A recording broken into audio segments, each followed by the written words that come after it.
Hey everyone! In tonight's report, we're going to talk about what can only be described as a woman's encounter with a prancing Bigfoot. Just stick around. Trust me, you'll want to hear this.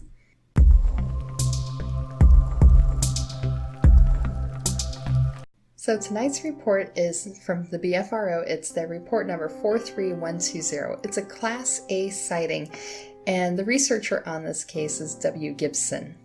This report comes from 2013, and it's actually a couple of sightings along with a couple of other interesting encounters that occurred over a few months' time period. The first sighting was in October, and the second was in November, but there was also a couple of occurrences in between, as well as a track being found in December. According to the report, this occurred in Rabbittown, over here by the William B. Bankhead National Forest. This is in Winston County. There's not too many other sightings in the area. There's only been one other one, but in the surrounding counties, there's been 15 other sightings, 10 of those of which were Class A. And the area that they live in is rural. It's about 2 miles south of Bankhead National Forest. It says in the report that they're surrounded by 6 miles of hardwood and evergreen forests. It also describes that they can get to the William B. Bankhead National Forest by going through the woods and 2 road crossings. So in other words, it's pretty much kind of like an extension of the Bankhead National Forest. They're actually in some good woodlands. The area around their house is mostly no hunting, but the Bankhead National Forest is a hunting area. And the report said that all signs of Bigfoot stopped when deer season was over. In the report, they refer to the primary witness as Mrs. X. Her husband is also with this report as well. I think he was more interactive in some of the other ones, but the actual visual sightings were done by Mrs. X. The first sighting was at 1 a.m. by Mrs. X. She had gone outside because her dogs were making a lot of noise. And when she got out there, she started hearing the thump, thump, thump coming from a dark, upright, huge figure running slowly on 2 legs up the middle of the road with the pack of barking dogs keeping pace 10 yards back. When the creature got to a patch of dense woods, about 50 yards away from the witness, it stopped, squatted down until its hands touched the ground, sprung back up while spinning around to face the dogs, and let out a very loud, growling, screeching scream with its arms out. Probably like... It says in the report that at this point she made an audible noise of, "Oh my goodness." I'm sure I probably would not be as polite as she was if I saw this. And it says the creature looked at her before turning around and walking into the dense woods. Now, following her initial sighting, they did have sort of an incident happen with their chicken coop, and it involved some damage, being about 8 feet above the ground, and there was damage to the wire, some of the crossbar or the wood crossbars being damaged that high up, and there were 2 chickens with broken necks in there. Now, I have chickens, and normally if I see something like this, I'd say, okay, that's a raccoon thing.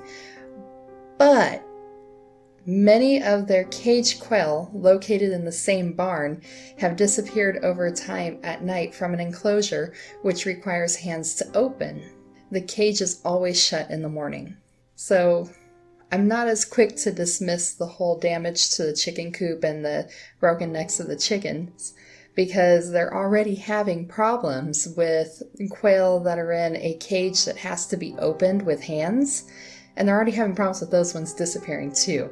So I'm not as quick to say that the raccoons are doing the chicken damage. They always could be, but they did put that in there with the report.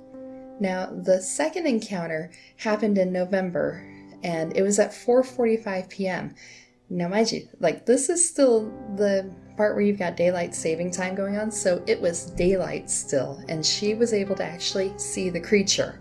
Now, according to report, Mrs. X was closing up the barn when she saw movement a couple of times out of the corner of her eye. And then it says, She looked up straight at a creature estimated between 7.5 and 8 feet tall, which froze, staring back at her from 110 feet away. It was facing her. She estimated the weight at 450 pounds. The shoulder width was estimated at 3 feet. It had dark brown hair with an orange tint covering its entire head and body from 2 to 4 inches long. The face was completely covered with short hair of the same color. The legs were slightly apart.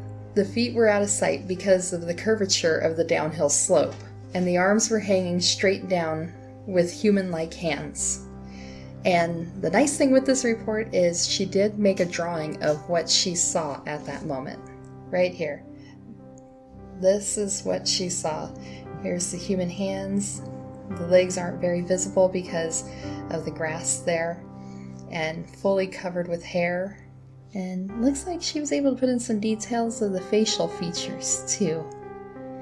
And it looks like there's some shading variation to the creature. In the report, she said the creature quickly turned to its left and bounded diagonally away down the steep hill with long, straight-legged hops similar to what a deer might do. Okay.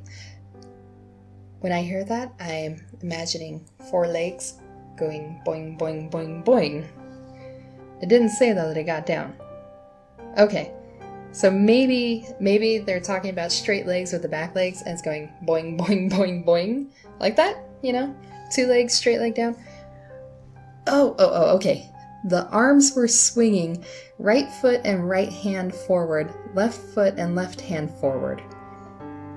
Okay, that's an interesting gait there. And that would definitely be memorable, because if you see someone walk like that, it looks odd to us because we don't normally walk like that. We do opposite arm, opposite leg. So now with that description there, I guess it was going boing, boing, boing with the arms swinging. That's a really way to describe the gait of a Bigfoot. Okay, moving on. The last event noted in the report talked about where they actually found the tracks. It says Mrs. X was checking the greens in the garden next to the house, which rests between the 2 previous sighting locations. She found 3 fresh bare footprints 9 inches long and 5 inches wide. There were 2 lefts and 1 right. Here on the report it says this is the best photo that came of those tracks. Looks like you can see some toe indentation there. That's really, really broad right there. It's a really interesting track. Researcher W. Gibson says that dermal ridges were present on one of the casts, and a set of small deer tracks were also present. It goes on to describe that getting these casts was very interesting for the witness and her husband. It says, while casting the track at night, a rock was thrown at the couple and something was banging on the barn. And later on, they found their chicken coop wire was stretched in a spherical shape about 18 inches off the ground. And when the researcher went there to check this out, he put his head inside of the impression and he noticed that it was looking right at where the tracks were being cast. So it looks like whatever made these tracks, it was watching them and possibly trying to distract them from really looking at what was left behind. I mean, especially throwing a rock at them and banging at the barn.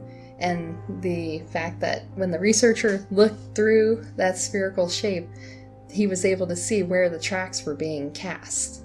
So I think they were being watched while they were doing that out there. So some of the things I thought was kind of interesting was the interaction with the dogs. The dogs were coming at the Bigfoot, but he was running away from them until finally he turned around all angry. And while he could have obviously hurt some of those dogs, it sounds like that just wasn't something that this creature was willing to do. It looks like it just wanted to be left alone, and it wanted the dogs to shoo. To me, the creature that she saw during the daytime sighting sounds like it was a little bit more of a smaller creature, 7.5 to 8 feet tall. The researcher says that they likely saw a juvenile Bigfoot. I'll leave that to everyone else that's smarter than me to decide.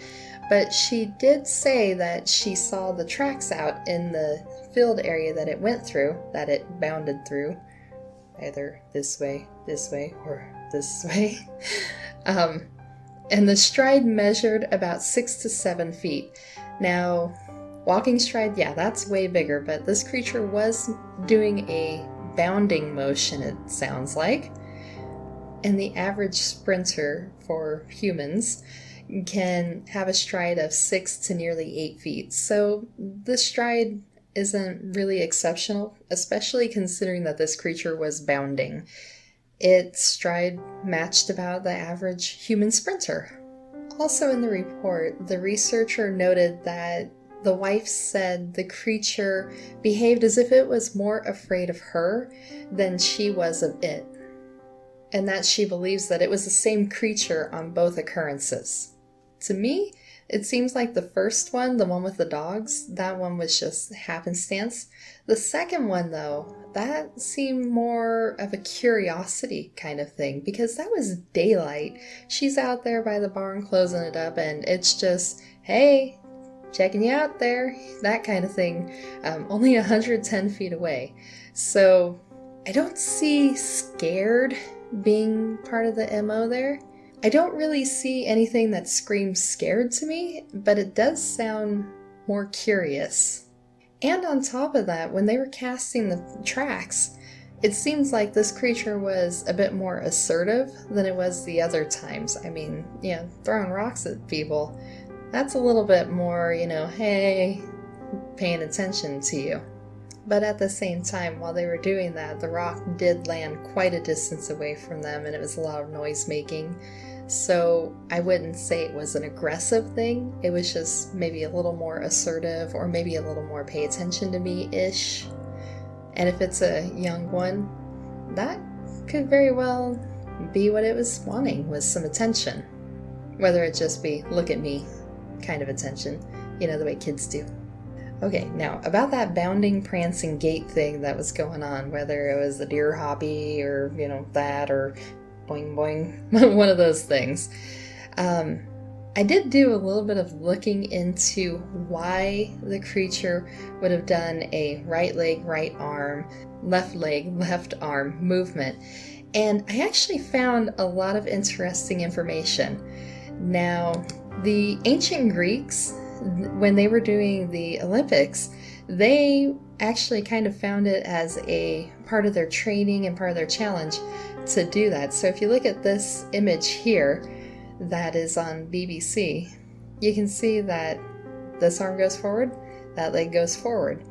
And it looks like that was a pretty standard gait for more of the long distance runners. And digging a little further, I found a whole host of really interesting information that is really quite relevant when looking at this Bigfoot stuff.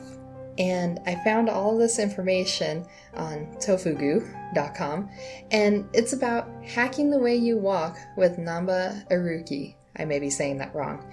So, this particular gait, it was actually being used in the Edo period in Japan, and it turns out that it's actually a very efficient way of walking once you're used to it.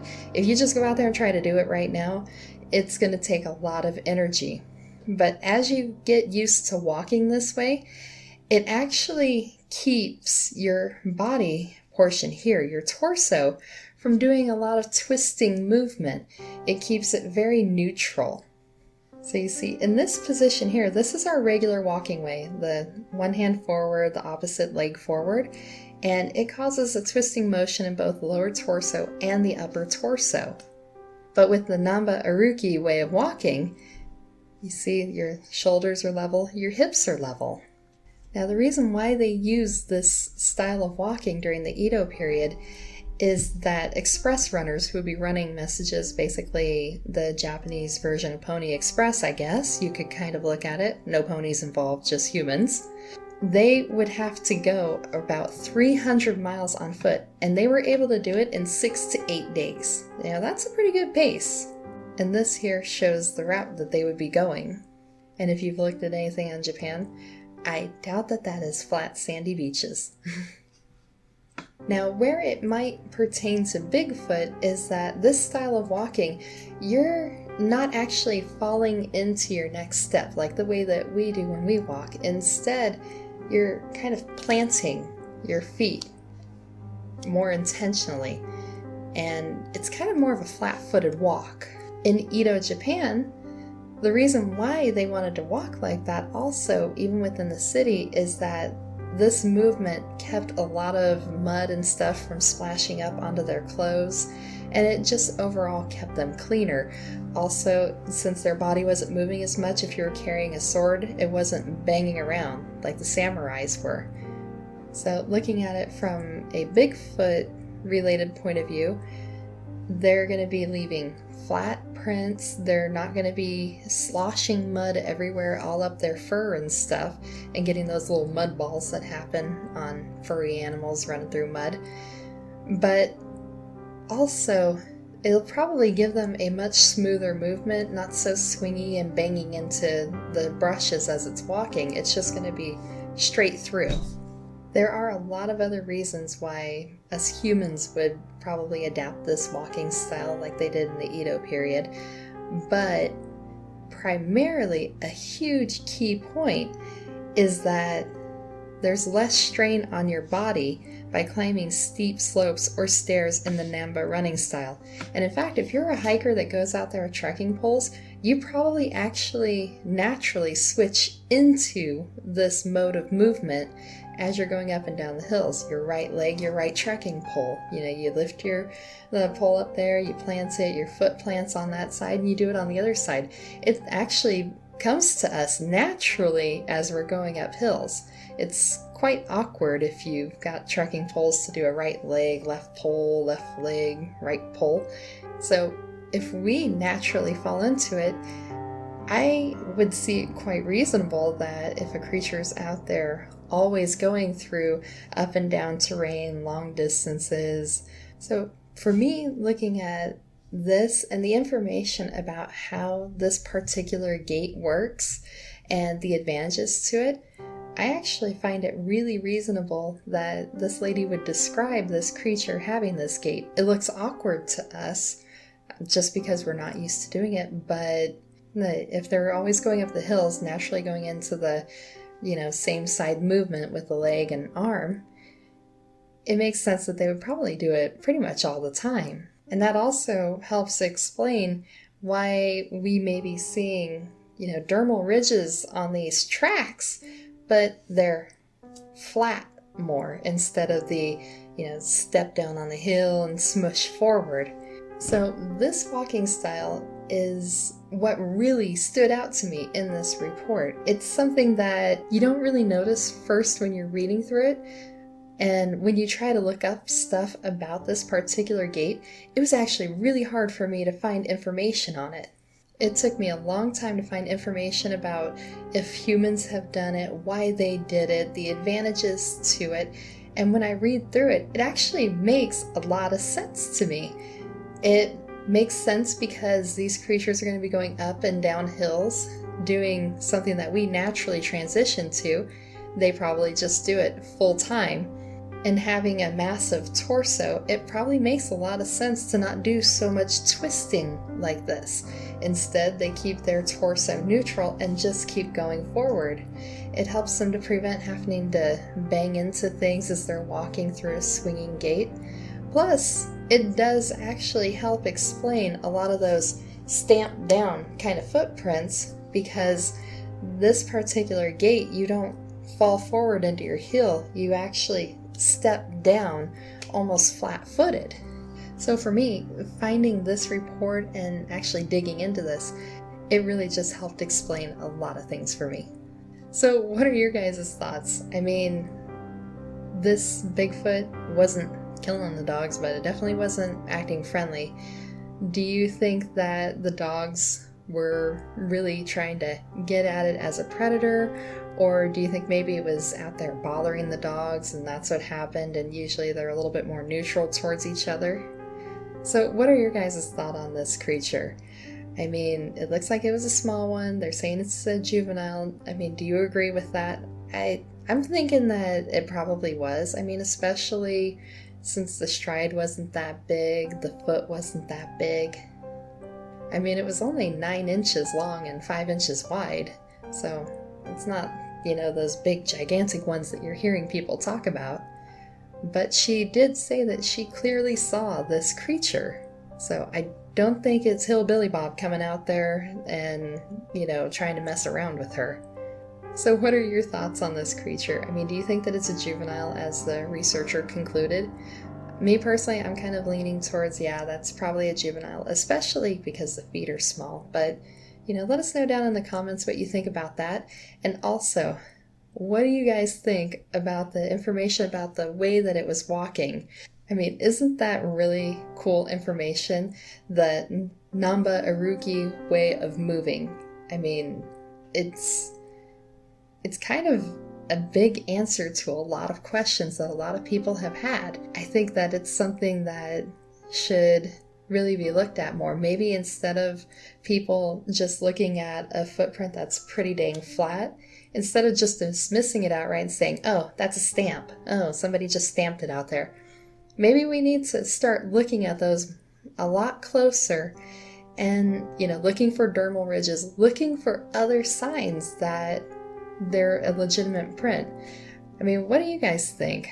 That's kind of a big thing that I got from this. Well, let me know down in the comments below, and I'll see you there, and it's really good being back on here with you guys. Bye!